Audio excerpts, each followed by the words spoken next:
Sihatkan pagi anda bersama MHI 11 Mei. Tahukah anda penyakit vitiligo atau juga dikenali sebagai sopak? Memiliki wajah sopak bukannya mudah bagi mereka yang menghidapinya. Kenali model yang bangga dengan dirinya memiliki vitiligo. Kes dera dan pengabaian anak disebabkan pengaruh dada bukannya baharu. Sebagai mangsa, apakah kesannya kepada psikologi kanak-kanak ini? Adakah mereka boleh terjebak dalam kitaran yang sama juga? Saya terjebak daripada mungkin melepak lah daripada kawan-kawan. Ikuti pengakuan ibu yang pernah berada dalam pengaruh dada ini. Assalamualaikum dan selamat pagi. Selepas 11 Mei 2023, tiba-tiba terperanjat pula tengok daripada visual tadi terus kepada kita.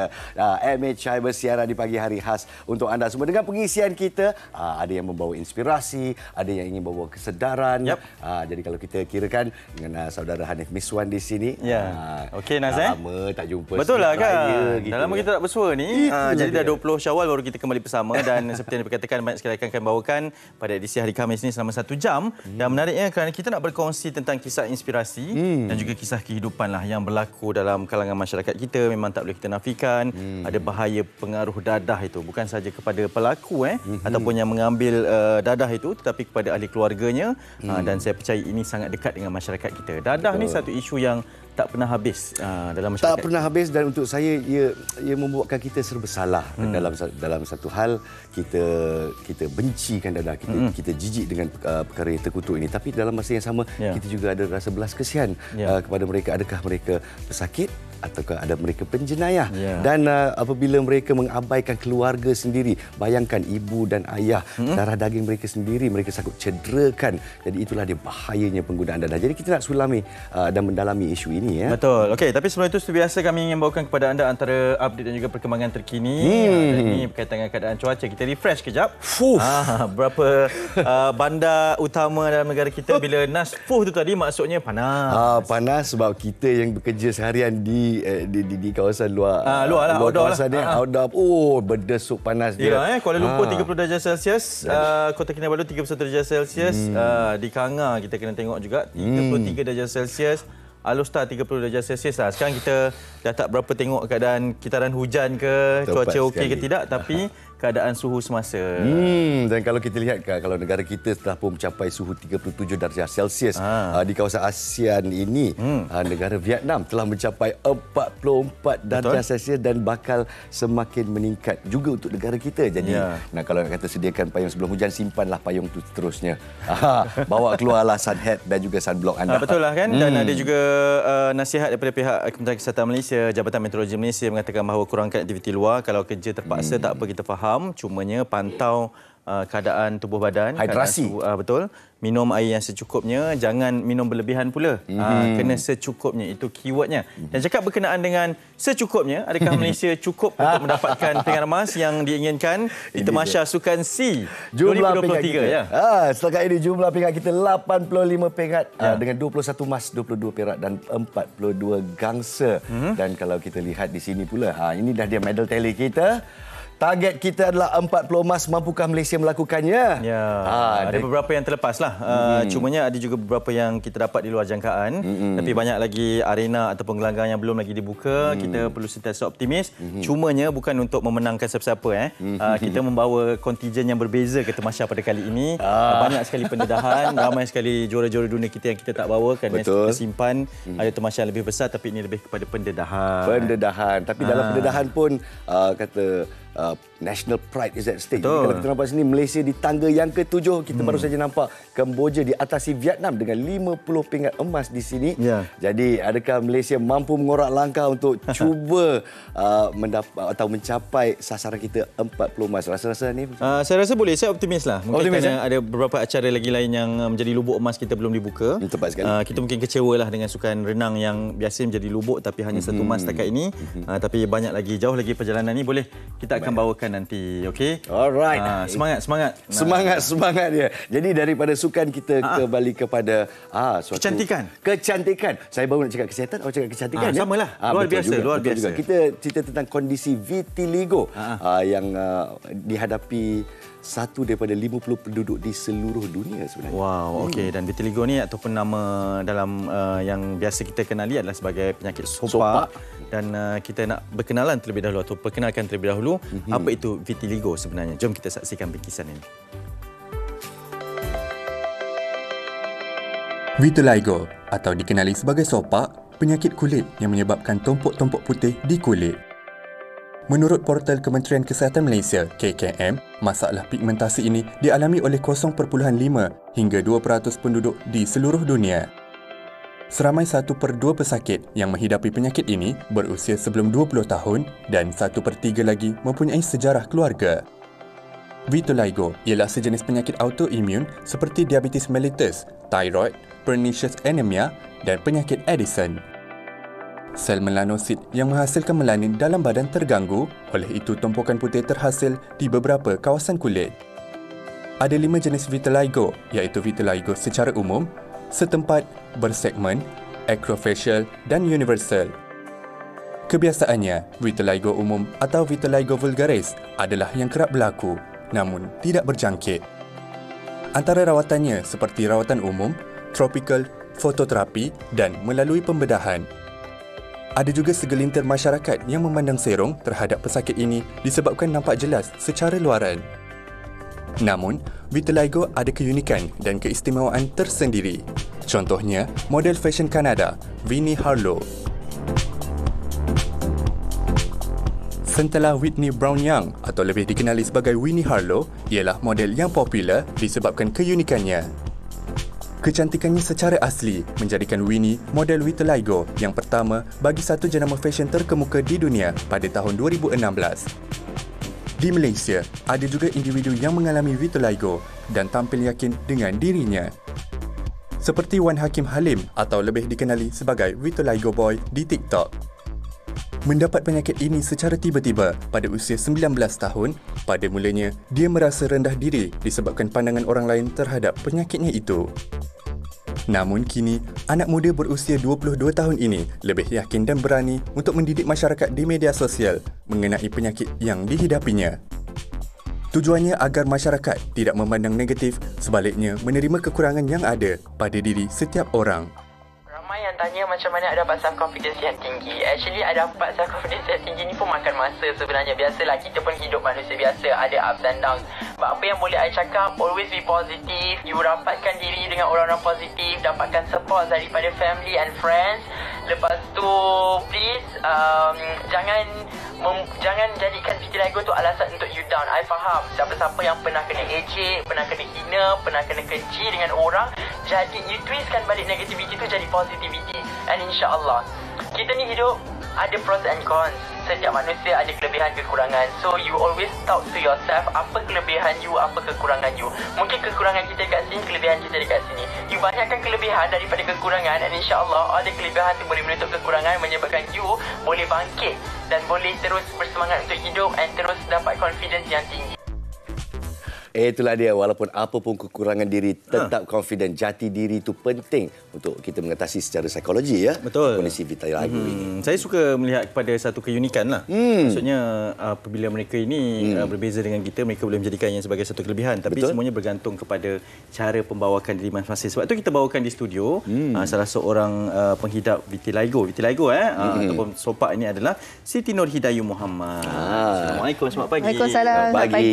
Pempengaruh vitiligo kita. Terima kasih Abang Anas dengan Abang Anas sudi jemput Ayu kat Seri Muntaz. Dan kita pun sama-sama nak menumpang rasa inspirasi daripada. Jangan panggil saya abang tau, kita sebaik. Dia Hanif dan saya Nas. Abang sini Pak Ani lah, kan. Saya difahamkan Ayu ni mula mendapat simptom-simptom vitiligo pada umur 19 tahun. Betul. Dan saya difahamkan vitiligo ni akan datang menyerang badan kita dengan cara yang berlainan. Boleh cerita pengalaman Ayu sikit? Betul. Okey, dia bermula umur 19 tahun. Masa tu saya buat kerja-kerja, buat penyapu lidi sebenarnya. Takik lah, nak potong lidi tu terkena jari sendiri. So dia jadi parut warna putih, panjang. So waktu tu bila umur 19 tahun saya di IPTA, parut tu makin lama saya nampak dia mengembang. So waktu tu sebab dia sekadar warna, tak ada rasa sakit, tak ada rasa gatal ke mengelupas ke apa, tak ada. Dia macam biasa. Cumanya bila saya di IPTA saya aktif dalam badan yang beruniform. Warna putih pertama dia muncul dekat bawah hidung. Dia macam panau, seolah nampak macam panau. So waktu tu tempoh berapa lama? Beberapa bulan macam tu lah. Selepas kejadian kan. Okay. So bila dia naik dekat sini, saya ingat pun panau lah. Saya pergi ke PKU untuk ambil ubat antifungal tu. Tapi PKU cakap ni bukan panau ni kan. So dia refer saya pergi ke Hospital Serdang.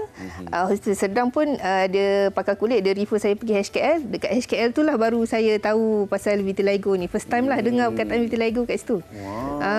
So daripada dekat HKL tu start situlah saya mula cari pasal vitiligo sendiri. Selalunya bila dengar vitiligo ni dia ada konotasi negatif lah kan bila kita jumpa rakan-rakan kita yang sopak dan sebagainya kan. Jadi nak tanya juga macam mana perasaan je tu dah kat IPTA kan baru saja nak mengenali dunia. Muda remaja. Jadi jati diri itu macam mana? Ada rasa kecewa, ada rasa tak adil? Dia macam in denial tanpa sedar sebenarnya sebab kita waktu tu yalah muda remaja kan. So baru nak kenal makeup waktu tu. So bila ada tanda tu doktor pula cakap penyakit ni tak ada ubat.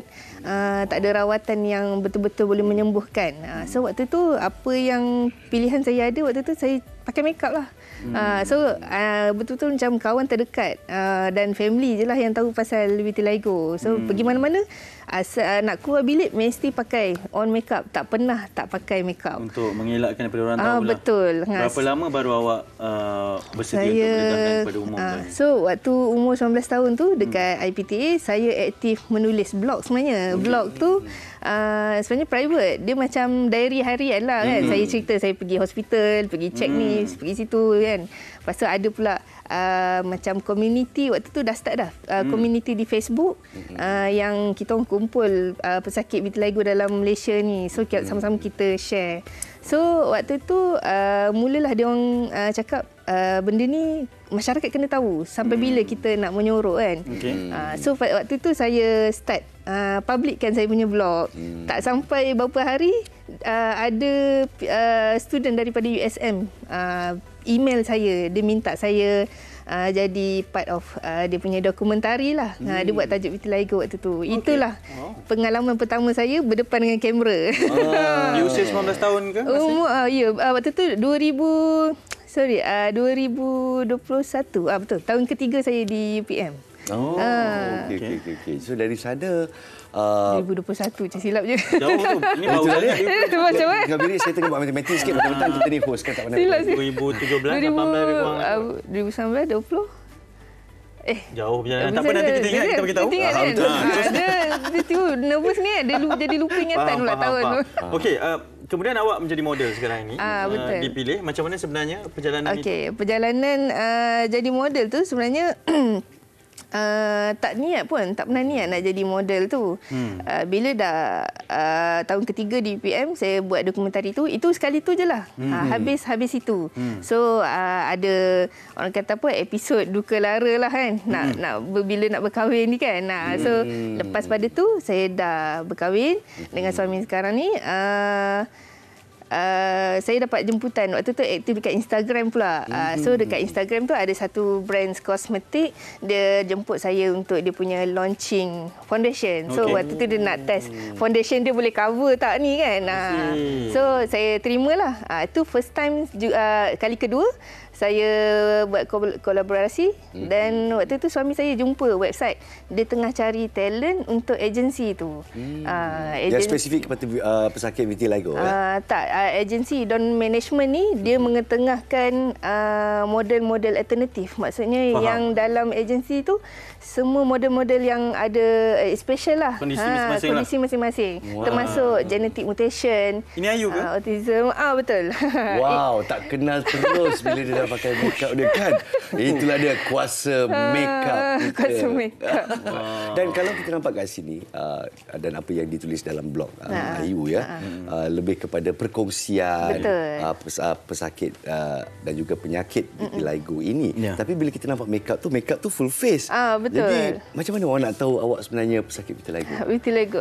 Sebenarnya kalau tengok video tu dia before and after. Sebelah muka kan. Sebelum makeup dengan selepas makeup. Dan matlamatnya adalah untuk memberi kesedaran. Awareness, betul. Dalam masa yang sama, waktu tu di samping launching produk dia buat awareness juga untuk vitiligo. Maksudnya boleh juga menjadi normal lah dengan keadaan seperti itu. Okey Ayu, kita faham ini mungkin antara kondisi yang sangat berbeza lah, maksudnya bila keluar berjalan keluar berjumpa dengan orang akan sentiasa diperhatikan. Betul. Kanak-kanak terutamanya akan tertanya-tanya alasan ingin tahu kan. Okey, macam mana penerimaan awak sendiri untuk menghadapi perkara tersebut? Saya percaya mula-mula dulu mesti sukar, betul? Betul. Memang mula-mula dulu tak dinafikanlah, memang ada sedih, rasa down kan. Macam bila orang pandang, orang tak cakap pun lagi, tapi kita dapat rasa pandangan tu kan, lain sikit kan, rasa nak jauh je kan. Tapi lama-lama dia macam orang kata times healing, times heal lah kan. Kalau dulu malu-malu, sekarang betul, ni sekarang boleh ni, sapa baliklah, cakap tak apa, tak berjangkit, betul. kan. Kita yang bagi tahu dia dulu. Tapi jati diri tu datang daripada diri sendiri, kesedaran, ataupun daripada wajah make-upnya? Lepas orang kata bila saya join agensi, so dia secara tak langsung membina keyakinan diri jugalah kan. So bila saya act sebagai talent dia, buat apa lagi saya nak cover pakai makeup kan, dah saya sendiri bawa sebagai model vitiligo. So start pada situ, family saya lah kan, keluarga, mak, ayah, ada adik-beradik, suami sendiri kan, diorang yang banyak support saya. Ya, Ayu, kita cakap tentang vitiligo ni, mungkin pemahaman kami yang agak kurang arif ini sedikit berbeza lah dengan awak, sebab tadi bila bercerita pun kita tahu dia memang sangat study berkaitan dengan kondisi yang ada pada diri awak ni. Perbezaan kondisi awak dengan kondisi yang lain, mungkin ada perbezaan-perbezaan sebab awak mungkin terkena daripada insiden tersebut. Ada juga yang daripada kelahiran, keturunan atau bagaimana? Dia kalau dari komuniti Facebook kita, ada yang kena dari baby pun ada. Dari baby ada, lepas kahwin, lepas bersalin. Ada juga yang lepas silap pakai kosmetik boleh terjadi juga. Dia terjadi juga. Tersilap kosmetik dia macam saya jugalah, dia parut kan. Macam mungkin tumbuh jerawat semua, lepas jerawat healing tu dia naik, dia naik warna putih-putih tu. So dia mula naik sikit, lama-lama dia kembang. So dia masalah autoimun badan sebenarnya. Betul, autoimun. Sepatutnya imun dia jadi macam guard badan kita lah. Betul. Kalau virus masuk dia akan attack. Tapi dalam autoimun, imun kita ni terbalik. Dia detect sel yang buat pigmen warna kulit kita, dia anggap musuh. So bila dia attack sel tu, sebab tu tak ada warna kulit yang dihasilkan. So kulit kita just tak ada warna je. Melanin tu dihapuskan. Dihapuskan. Sel yang buat melanin tu yang dihapuskan. Jadi apa yang kita faham kat sini, Ayu pernah katakan bahawa tak ada rawatan langsung dari segi medikal. Macam mana alternatif medicine ke dan sebagainya. Mungkin Ayu pernah cuba sesuatu? Betul. Kalau dari HKL, dia bagi topical cream lah untuk sapu. Cuma cream tu dia kata bukanlah untuk merawat. Dia cuba untuk kalau nak menetralkan ke ataupun menenangkan ke? Dia cuba nak kawal supaya vitiligo tu tak merebak dengan cepat.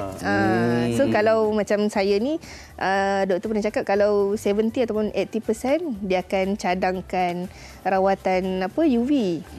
Tapi saya tak sempat lah sebab bila waktu belajar, lepas belajar dah kerja semua, dia komitmen masa tu yang so bila saya try juga rawatan alternatif macam-macam lah kan.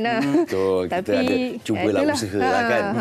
Tapi alhamdulillah juga lah yang membuka ruang kepada satu lagi peluang untuk orang menceburi bidang modeling ni. Tak sangka dan menjadi inspirasi kepada semua lah sehingga dijemput bersama kami di Malaysia ni. Ayu, terima kasih banyak atas terima kasih juga. Sama-sama. Dan kita ucapkan yang terbaik untuk Ayu. Teruskan usaha, teruskan dengan jati diri yang kental dan cubalah dengan seripaya untuk menyampaikan semua informasi informasi tentang Betul. kondisi Bagi saya Ligo. teruskan berkongsilah dengan segala yang awak lalui ini untuk menjadi inspirasi kepada semua orang. Terima kasih sekali lagi ya. Lepas ni balik Perak lah kita ya. Balik Perak. Balik Perak. Dapat beraya kat KL sekejap pun jadi. Kan? Baik, kita berehat seketika di sini di MHI. Apabila kita kembali suatu lagi topik yang bakal kami kongsikan di sini dan kita kupaskan tentang penyalaan kudan dadah dan penderaan anak. Apakah selain kaitnya di sana? Betul. Ini satu kitaran yang tak akan pernah habis. Akan bawakan di Malaysia hari ini. Jangan ke mana.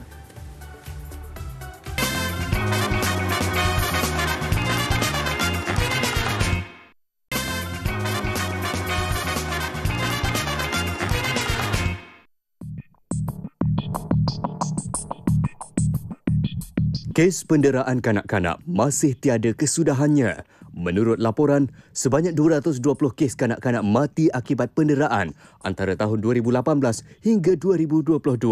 Berdasarkan kenyataan Menteri Dalam Negeri, Datuk Seri Saifuddin Nasution. Jika diperincikan mengikut jantina, 133 kes kematian bagi lelaki dan 89 kes bagi perempuan. Biarpun sebanyak 154 daripada kes itu diselesaikan, ada 1,055 kes penderaan kanak-kanak berlaku setakat Januari hingga Jun 2022 berdasarkan data daripada Kementerian Pembangunan Wanita, Keluarga dan Masyarakat. 706 kes melibatkan perempuan, manakala 349 kes lelaki. Dalam skop yang lebih meluas, Jabatan Kebajikan Masyarakat JKM mengendalikan sebanyak 5,572 kes penderaan dan pengabaian melibatkan penderaan fizikal, seksual, emosi dan pengabaian kanak-kanak sehingga November 2022. Antara punca yang dikenal pasti ialah panas baran dan emosi tidak terkawal selain berada di bawah pengaruh dadah. Perkara ini direkodkan dalam kes penderaan kanak-kanak dengan ibu kandung menjadi pelaku tertinggi bagi tempoh 5 tahun sejak 2018 hingga tahun lalu. Usah membiarkan emosi dewasa bermaharajalela. Berfikir sebelum bertindak, kesannya cukup membimbangkan. Semestinya statistik yang amat membimbangkan. Kepada anda yang baru saja bersama kita di depan kaca TV Malaysia hari ini mengupaskan topik penyalahgunaan dadah dan penderaan kanak-kanak. Apa saling kaitnya di sini? Kita nak kupaskan. Jadi untuk saya dan Hanif kita bicara tadilah kan. Kita berbelah bagi. Ada sisi hati ni yang bencikan dadah, bencikan penagih, tapi ada sisi pula kesian. Macam mana apa terjadi sampai orang individu dah sampai ke tahap sebegitu rupa. Betul. Dan kepada anda yang menonton kami di Facebook MHI TV3, sekiranya ada sebarang persoalan, sebab saya percaya ini situasi yang mungkin berlaku kepada diri kita, masyarakat, kejiranan, boleh titipkan soalan di ruangan komen. Nanti kalau sempat kami bacakan. Silakan. Kerana pada ketika ini kami bersama dengan Dr. Abdul Rahman Ahmad Badayai, Ketua Saitra Klinik Psikologi dan juga Konsultasi PKPK, Fakulti Sains Sosial dan juga Kemanusiaan FSSK Universiti Kebangsaan Malaysia Bangi. Assalamualaikum, selamat pagi Doktor. Selamat pagi. Salam. Ya, terima kasih kerana sudi bersama kami. Mungkin tadi kita dah tengok kepada pengenalannya Doktor. Beribu kes yang dilaporkan. Ada juga yang mungkin tidak dilaporkan, yang diabaikan. Saya suka kepada perkataan pengabaian kanak-kanak ini. Ini satu korelasi yang sangat sinonim. Dadah dan juga pengabaian ataupun penderaan kanak-kanak ini Doktor. Mungkin mukadimah yang terlebih dahulu. Di Malaysia realitinya bagaimana? Realitinya kalau kita lihat isu-isu pengabaian juga penderaan kanak-kanak memang banyak. Cuma isu sekarang, adakah kes-kes pengabaian dan juga penderaan itu dilaporkan dengan baik? Yang mungkin yang statistik yang kita dapat adalah mungkin yang dilaporkan. Bagaimana dengan kes yang tidak dilaporkan? Isu pengabaian dan penderaan dua isu yang berbeza sebenarnya kan. Pengabaian itu mungkin melibatkan dia tak ambil kisah anak-anak dia punya pemakanan dia, pakaian dia, tempat tinggal dia. Penderaan ini pula manakala mungkin merujuk kepada penderaan fizikal, penderaan emosi, penderaan psikologi, seksual, kan? Kalau kita nampak trend ini semakin meningkat, tapi cuma mungkin komuniti kita melaporkan ataupun tak. Jadi kalau kita sisipkan dari segi budaya kita, kalau kaum Melayu, tak kira Cina dan India juga ada perasaan Asia untuk menjaga air muka ni. Jadi kalau kita ada yang tersayang melakukan perkara sebegitu rupa, janganlah kita report, nanti malulah satu kampung tahu dan sebagainya. Jadi masih sebegitu di Malaysia? Okey, kalau melihat kepada data yang based on saya punya research yang akan berakhir pada bulan 8 ni. Alhamdulillah. Okey, kita melihat kepada trend, kita melihat kepada KAP, knowledge, attitude dan juga praktis dalam masyarakat kita. Kita melihat dalam kebanyakan masyarakat kita lokal setempat dia aware, dia tahu. Dia ada knowledge, dan dia tahu adanya berlaku tetapi tidak melaporkan. Okey. Bila kita tengok balik survey yang kita buat, kebanyakannya salah satu takut. Takut. Okey. Takut dendam daripada orang yang dilaporkan. Contoh kawasan tu dia lapor takut ada orang aim dia. Kau buat laporan. So takut. Lepas tu dia tak satu lagi ada juga yang mengatakan dia tak tahu kat mana nak buat laporan yang sebenarnya. Kat mana nak pergi. Adakah terus kepada polis ke? Adakah terus kepada JKM ke? Kat mana agensi yang boleh membantu? Ya. Itu satu lagi masalah juga ya. Doktor, kita melihat kepada satu kes di Perlis pada Mac tahun ini. Seorang kanak-kanak berusia 6 tahun didera oleh seorang bapa tirinya dan dilaporkan positif pengaruh dadah.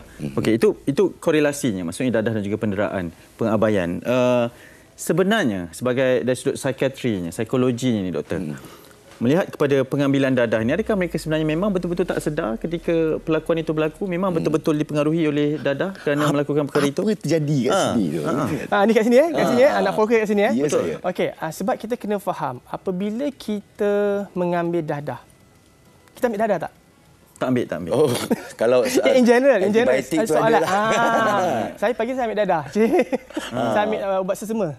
Ubat sesama yang dibenarkan. Yang dibenarkan. Kita ambil dadah untuk tujuan perubatan. Yes, Okey, bila kita ambil dadah dia akan ada satu chemical reaction kan? Yes, tindak balas kimia dalam badan. Dia akan mempengaruhi atau merubah kita punya physiological punya tindak balas.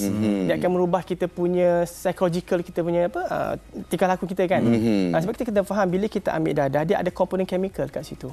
So kalau nak fahamkan kat sini dia kat bahagian otak kat sini ada 3 bahagian utama yang kita kena faham. Okey, satu ialah dia panggil dia punya basal ganglia. Yang ni di mana dalam otak ni dia akan kawal kita punya the form the positif motivasi untuk kita rasa seronok. Kan? Tapi apabila bahagian ni basal ganglia ni dia terlebih stimulate dia akan jadi dah tak sensitif lah. Jadi macam saya bercakap dengan you all kan, seronok tak pagi ni? Seronok kan? Kita makan kita seronok, bersukan seronok. Tapi bila dah overexpose dengan dadah, so bahagian ni akan jadi insensitif, tidak sensitif dengan aktiviti yang menyeronokkan. So dia tak dapat rasa seronok apabila dia melakukan satu yang digemar. Dia hanya fokus pada dadah je. Bisa drugs. Okey. Dan juga kalau kita lihat kat sini, kalau gambar dia kat sini, mana satu tempat dia tu? Tak ada kat sini. Dia bahagian lain. Dia bahagian lain. Dia basal ganglia kat tengah-tengah sikit. Kat tengah-tengah. Okey. Basal ganglia ya. Basal ganglia. Okey. Kita cari gambar yang ada basal ganglia tu. Okey, betul terus. Kedua dia ada extended amygdala. Okey, amygdala ni pula bahagian yang dia mengawal kita punya stressful feeling. Okey. Macam kebimbangan, rasa nak marah, rasa tak selesa. So bila bahagian ni dia ada satu dia panggil reward circuit. Lita ganjaran. Reward lita ganjaran. So bila bahagian ni dia overstimulate dengan dadah, dia akan jadi oversensitif. Kurang sensitif kan dia oversensitif. Lepas tu dia akan mencari lagi. Maknanya tiada keseronokan yang lebih daripada dadah. Bila high tu hanya dadah saja. Tapi saya kena cakap sebagai seorang yang pernah inilah dia ganglia basal. Ini puas hati ni. Itu dia. Kita faham. Satu hari kalau anda jadi neurosurgeon, saya tabik hormat. Jauh perjalanan tu. Jadi teruskan. Untuk saya yang pernah menjalani pembedahan kita diberikan morfin untuk menahan sakit. So saya tahu rasa morfin tu macam mana.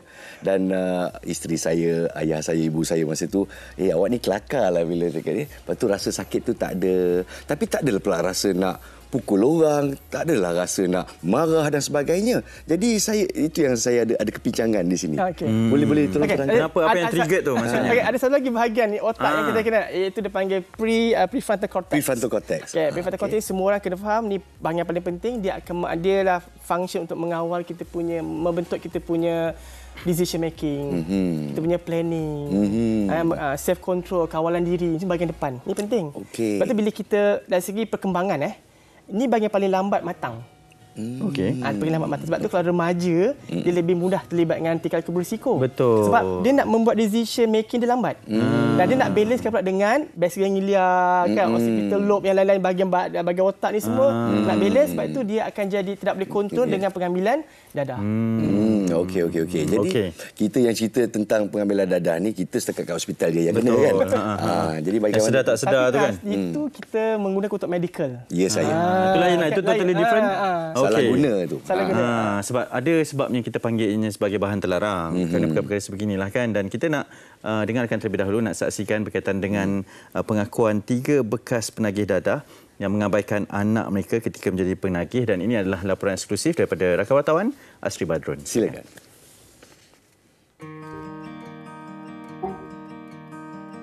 Bila meningkat dewasa, keputusan untuk jalani hidup seperti sedia kala, kadang-kadang jalannya, kesannya perlu ditanggung sendiri. Jadi antara perkara yang memberi kesan terhadap hidup adalah dadah. Jadi untuk itu bersama saya adalah 3 orang bekas penagih dadah yang juga sekarang ini masih lagi menjalani rawatan untuk terus pulih. Assalamualaikum. Apa khabar, sihat? Sihat. Mungkin korang boleh kenalkan diri. Nama saya Echa, umur saya 33 tahun. Saya dalam penguasaan rawatan penagihan dadah lah. Jadi mungkin apa yang membuatkan Puan rasa nak cuba dadah? Pada mulanya saya nak ambil pun disebabkan saya nak kurus je puncanya, tapi ialah tak sangka dia terjebak sampai dah kurus pun, tapi sampai kita jadi nak kena dah benda lain, kita nak dia high dia dari segi leka, dia dah shock, dia tak boleh tidur, lepas tu dia dah happy, dia nak ambil lagi. Dia leka, dia ralik, dia buat kemas rumah, dia ralik nak buat kerja je, tak berhenti-berhenti, dia layan benda lain, anak dia tak uruskan, dia ralik benda lain, dia mengadap handset, dia nak main game, berjudi, macam tu, dia mengadap ralik kat situ. Okay, Nurul, macam mana boleh terjebak dengan dadah ni? Saya terjebak start tahun 2021. Selepas arwah suami saya meninggal, saya jadi lost, tak terkawal. Saya ambil metapetamin dengan Heramin 5. So, keadaan dia pergi tu mengejut. Tak ada sakit apa. So, doktor suspect mungkin darah tinggi ataupun jantung. So, bila dah keadaan mengejut tu, kita jadi macam jam. Tak tahu nak buat apa. Itu yang keluar rumah, tinggalkan anak-anak dengan mak. 2 minggu saya tak balik rumah. Saya pergi sana, saya pergi sini. Ambil barang terlarang. Sebelum ni saya tak pernah usik berbenda macam tu. Saya tak pernah usik. Kira macam saya hilang tempat bergantung. Adik mungkin boleh kongsikan bagaimana boleh terjebak dengan pengaruh dadah? Saya terjebak daripada mula melepak lah, daripada kawan-kawan, kenal kan dengan kawan-kawan. Lepas tu sekadar suka-suka je lah. Lama kelamaan benda tu jadi habit. Daripada umur 17 tahun, sekarang umur saya dah 34 tahun. Perasan tak waktu tu anak dalam keadaan yang tak terurus? Yalah, selepas dah duduk kat dalam penjara tu, baru terkenang, baru nak menyesal semua tu lah kat situ. Ada tak macam kelengkapan anak yang akak, apa antara yang anak tak dapat daripada akak? Maksudnya daripada kanak-kanak lain, ialah maksud saya makanan, coklat, aiskrim, selalu budak-budak tu memang suka yang tu kan. Tapi macam saya tak belikan dia orang yang tu. Saya lebihkan benda, bagi dia orang makan pun Maggi. Macam akan cakap macam tu. Kau ni menyusahkan aku lah, daripada kau lahir sampai lah kau ni, kau asyik menyusahkan aku. Baik kau sampai tahap kata baik kau mati lebih baik daripada kau hidup, katanya tu. Saya pernah dululah pernah sampai tahap macam tu, terlepas cakap kan. Memang macam-macam lah jadi kat saya kan. Saya marah anak-anak. Saya pukul anak-anak dengan tali pinggang. Saya pukul dia dengan hanger. Pernah satu sekali tu, saya acungkan dia orang dengan parang. Tapi saya tak beranilah. Saya cuma acahkan dengan parang je. Lepas tu, saya tak sihat lah. Time tu lepas pada keluar daripada balai polis, 4 hari saya kat dalam. Memang masa kat dalam tu memang saya ingat anak-anak, saya ingat mak. Bila saya keluar, orang pertama saya nak jumpa, saya cari mak saya cari anak-anak saya. Saya minta maaf dengan mak. Saya cium kaki mak. Saya peluk anak-anak. Lepas tu saya pergi kubur arwah. Saya minta maaf. Saya duduk kat kubur tu lama. Seolah-olah macam saya bercakap dengan arwah. Kononnya tempat tu tempat yang tenang bagi saya. Sampai sekarang. Sampai sekarang.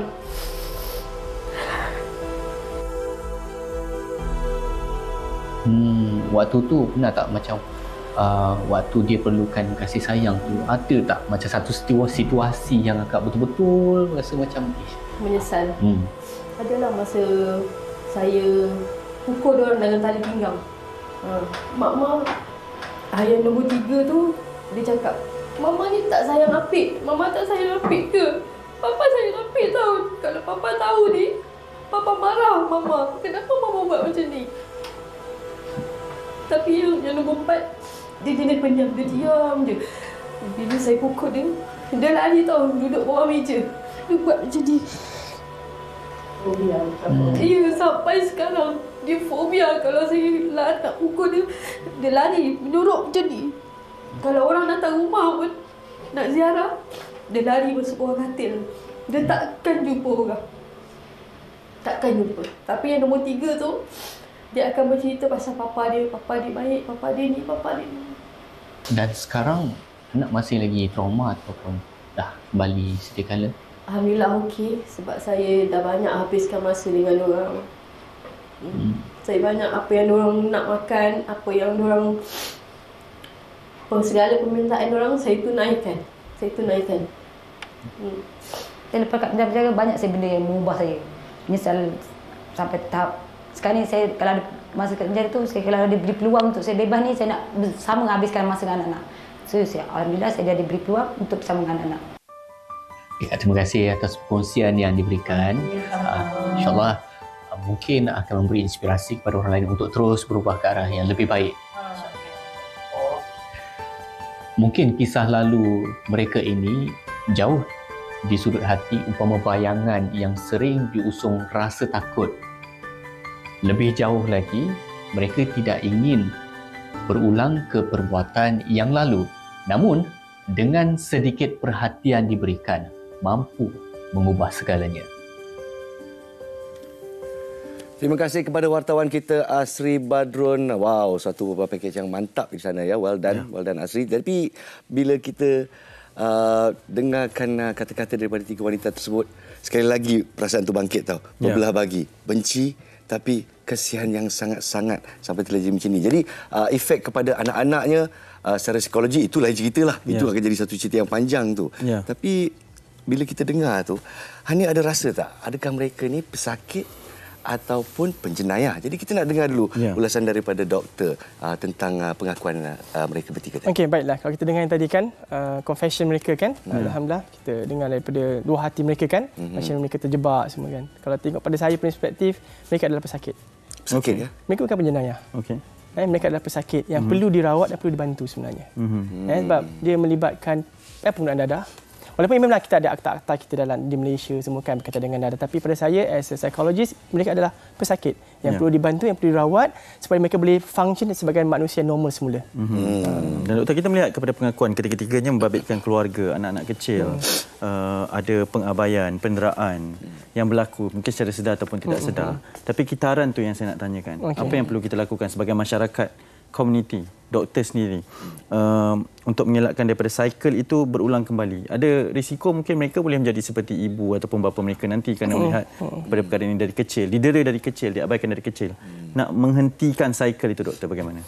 Okey, nak menghentikan cycle ni sebenarnya yang dadah ni, dia kena melibatkan semua komponen masyarakat. Okay. I mean the whole support system. The whole dalam ekologi sistem kita semua kena terlibat. Dari microsistem kepada makrosistem, exosistem kita, sistem pendidikan, sistem perundangan, policy making, individu, keluarga, sekolah, komuniti,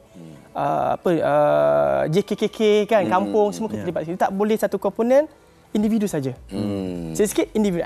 Saya rasa dalam kalangan masyarakat kita, bila kita kena stop dia nak berhentikan circle ni, kita hanya fokus pada individu, betul tak? Betul. Oh, dia buat lagi sebab dia tak kuat iman lah, dia tak cukup semayang lah, dia kena mengaji lah dan sebagainya. Dia tak cukup skill, kemahiran dia lah untuk ni. Tak, it's not enough. Sebab yang kita faham, kalau kita faham tentang dadah ni, dia dah physiological reaction. Dia chemical punya dalam badan. So nak stop tu bukannya satu hari satu malam boleh hilang. Tak. Sebab tu kalau kita tanya pada bekas penyakit dadah, it takes years bagi mereka untuk stop. Pada sebab dia circle kena melibatkan semua komponen masyarakat dalam ekologi sistem kita. Daripada dia punya prevention level dia kan, pencegahan dia, psycho-education, pendidikan, peringkat kanak-kanak, sekolah, semua kena masuk. Dia tak boleh satu level saja. Okey. Jadi untuk memberi perangsang kepada keluarga lah. Ini juga saya nak war-warkan kepada para penonton kita. Apabila kita nampak 3 wanita tersebut, mungkin ada dalam sanubari kita, takkan terjadi kepada saya lah, insya-Allah. Tapi kita lihat seorang wanita sudah menjadi ibu dan baru saja 2021, tak adalah lama sangat. Kematian suami boleh terjebak ya. Jadi di sini macam mana fungsi keluarga yang mungkin dah mual dengan perangai si penagih dadah ni, dan mungkin mereka pun dah putus asa, hantar je kat lokap. Komen doktor. Tu yang kita, dia ada 3 orang kan. Yang 2 seorang tu yang saya perasan family kan, which is husband meninggal. Dia terjebak dengan dadah. Yang seorang lagi kalau perasan peers, rakan-rakan yang mengajak mereka. So kita tak nafikan apabila dalam keluarga ni sebenarnya dipanggil support system. Kadang-kadang kenapa individu penagih itu berulang, salah satu dia banyak faktor dalam memahami tingkah laku manusia. Tidak ada satu single factor, tidak satu faktor yang satu yang menentukan, sebenarnya banyak menyumbang. So dalam aspek ni kita tengok kat sini faktor keluarga sebagai support system. Kita tak nafikan bila support system keluarga tak ada, penagih ni akan mencari geng-geng yang sama juga kat luar. Betul. Sebab pada mereka itulah geng-geng yang faham mereka. Yang faham kehendak mereka, yang pernah merasai, tapi keluarga tak beri support system. Komuniti tak beri support system kat mereka. Komuniti cemuh mereka. So kat mana mereka nak mengadu nasib? Balik sebagai geng-geng mereka. Kerana mereka lah yang memahami. Doktor melihat kepada kekuatan dari sudut psikologinya ni. Itu mungkin kepakaran doktor juga. Sekiranya kita mula terjebak, mungkin ada yang menonton kita ni, mungkin peluang kita untuk membantu mereka. Apa yang boleh diperkatakan untuk menguatkan diri supaya jangan terjebak, jangan mulakan apapun yang berlaku itu hanya penyelesaian jangka masa pendek saja. Macam mana sebenarnya doktor? Okey, nak beritahu pada masyarakat dadah ini bukan jalan penyelesaian. Yang short term jangka pendek saja seperti yang nak cakap tadi kan. Ini cakap tadi jangka pendek, dan sebenarnya kalau ada masalah carilah orang untuk kita berborak, untuk kita luahkan perasaan kita. Kalau tak jumpa dengan pakar lagi, contoh saya rapat dengan Nas dengan Hanif kan, kita borak, luahkan perasaan. Aku ada masalah ni. Ada rasa kelegaan. Adalah kelegaan walaupun tak selesai masalah kita, tapi at least ada tempat untuk kita mengadu.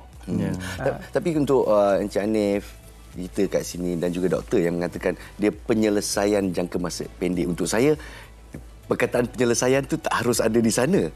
Untuk saya ialah escapism, ataupun kita cuba melupakan suatu masalah dan melarikan diri. Macam mana pendapat doktor? Penyelesaian tu mereka gunakan. Mereka menggunakan penyelesaian jangka pendek. Penyelesaian contoh macam aku stres. Okey, aku nak selesaikan masalah aku, so aku ambil dadah. Tapi bagi kita as a pakar, is escapism. Nak mengelak. Itu yang mungkin perbezaan istilah sajalah antara dua. Tapi perbezaan istilah itulah yang kita nak sampaikan kepada penonton sekalian.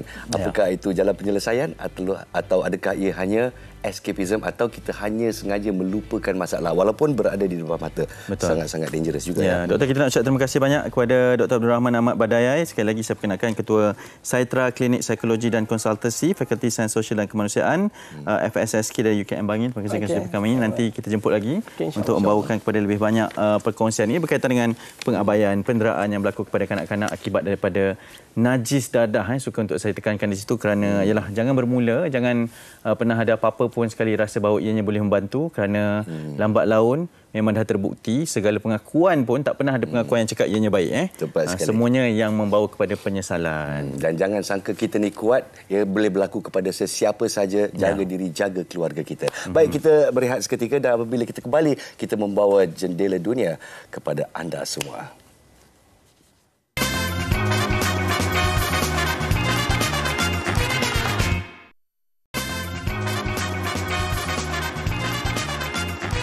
Baik, kembali bersama kami di Malaysia hari ini. Hanif Hisson dan juga Nazruddin Rahman bersama dengan anda nak bawakan kepada kalian semua di saat ini, Nas. Kita nak kongsikan apa yang berlaku di luar negara. Tepat sekali. Dalam kita berkongsi tentang penyalahgunaan dadah dan penderaan kanak-kanak. Apa kata kita take a step back dan kita lihat jendela dunia. Antaranya, suhu paling terpanas di ASEAN, di Vietnam, 44 darjah Celsius. Percaya ataupun tidak, semuanya dan banyak lagi dengan jendela dunia kita. Saksikan. Jom.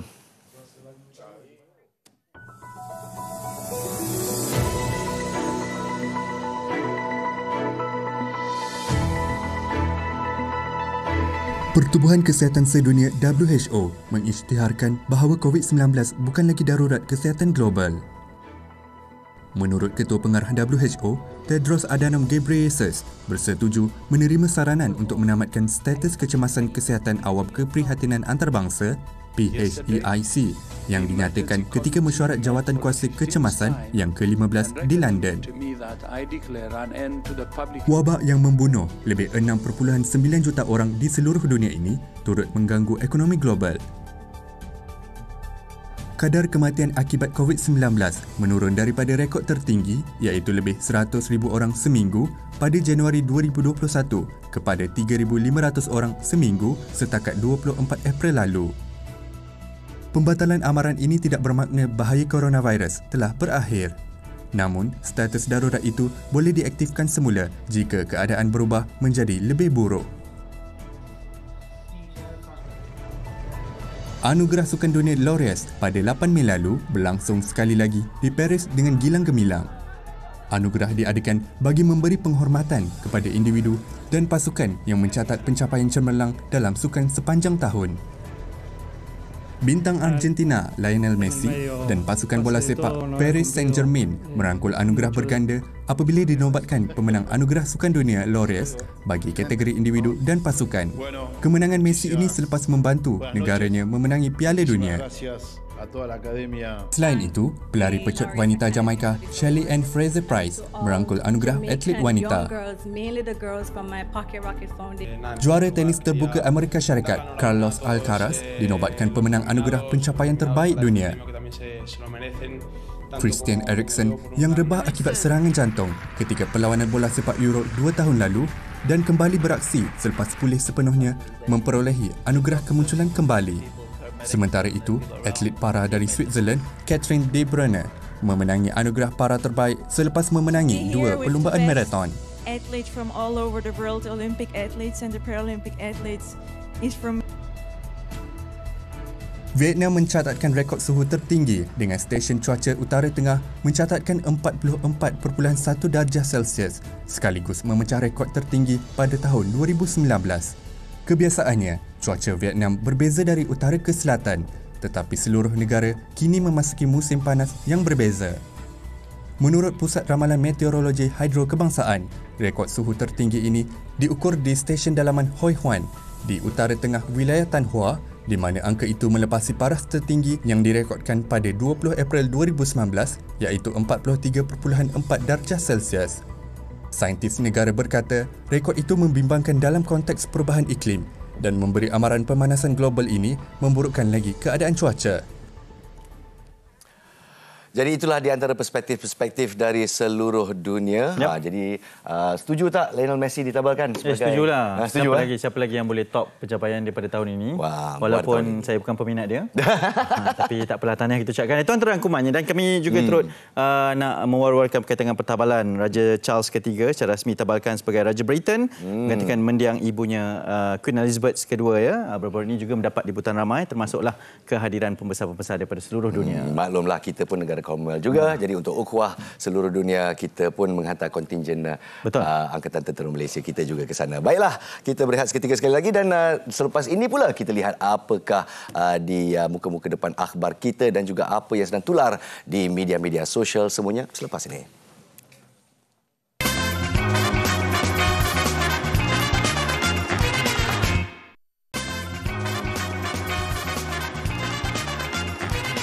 Kembali bersama kami di Malaysia hari ini di tempoh waktu yang singkat ni, Nas. Kita nak kongsikan beberapa perkembangan di Dada Akhbar. Awak nak mulakan, silakan. Kita mulakan dengan kepada anda lepasan-lepasan sekolah.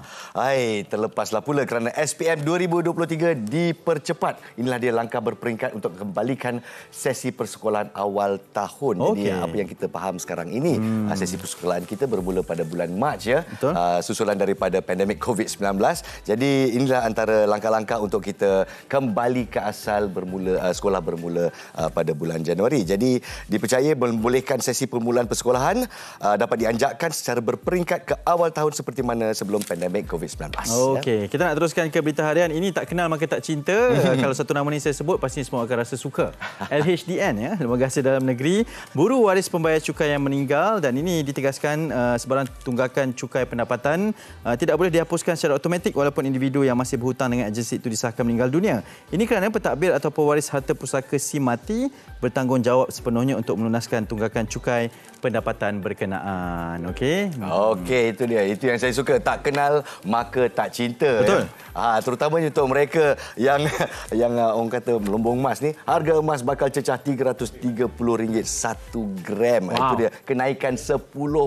Jadi kepada anda yang telah melabur dengan emas, sila hubungi LHDN secepat mungkin. Enggak ada. Okey, esok di Malaysia hari ini, hari Jumaat, kami akan membawakan berkaitan dengan soal wang, pelaburan emas dan juga inspirasi bersama dengan anak Malaysia di luar negara di Hollywood, iaitu Sof Yang akan kami bawakan kepada anda. Jadi kena terus menonton kami seawal jam 9.30 pagi. Saya Nas Rahman bersama dengan Hanif Miswan mengucapkan selamat pagi kepada anda semua. Ya, Assalamualaikum. Selalu.